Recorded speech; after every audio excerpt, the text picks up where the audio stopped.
नमस्कार, मैं हूं कर्मवीर। आप सभी का स्वागत है लाइव झारखंड ब्रेकिंग की खबरें सुपरफास्ट में। खबरें सुपरफास्ट के प्रायोजक हैं शिक्षा अनुसंधान university, NIPS school of hotel management, Budhia Bagan, Lakshmi Vilas bank gold loan, zero वरिज प्राइवेट लिमिटेड।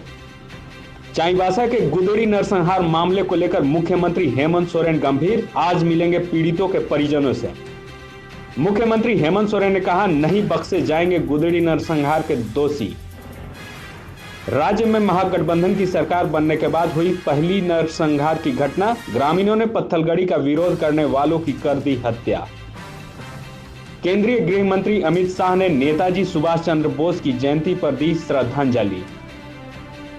बाला साहेब ठाकरे की जयंती आज, केंद्रीय रक्षा मंत्री राजनाथ सिंह ने कहा, बाला साहेब अपने कद के कारण थे प्रचलित। पलामू के हरिहरगंज में SBI के ATM से 15 लाख की चोरी। मुख्यमंत्री हेमंत सोरेन और महेंद्र सिंह धोनी ने JCA स्टेडियम में फिटनेस क्लब, सौर ऊर्जा संयंत्र और अप टाउन कैफे का किया उद्घाटन।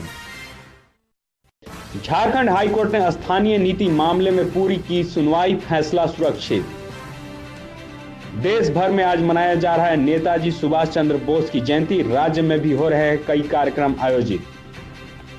CBSE की 10वीं और 12वीं कक्षा की परीक्षा में विशिष्ट आवश्यकता वाले छात्र बेसिक कैलकुलेटर का करेंगे इस्तेमाल। दिल्ली विधानसभा चुनाव को लेकर केंद्रीय मंत्री अर्जुन मुंडा स्टार प्रचारकों की सूची में शामिल। NIPS school of hotel management जल्द 12 शहरों में खोलेगा अपना नया ब्रांच। विधायक बंधु तिर्की ने DGP को लिखा पत्र, कहा जमीन विवाद की घटनाओं पर लगाएं अंकुश। राजधानी में उपायुक्त के आदेश के बाद ही नेताजी जयंती के अवकाश के दिन खोले गए कई निजी स्कूल। झारखंड ऊर्जा विकास निगम लिमिटेड ने बिजली चोरी करने वाले 677 लोगों पर की कार्रवाई। खबरों में बने रहने के लिए धन्यवाद। हम फिर से हाजिर होंगे नए बुलेटिन और अपडेट के साथ।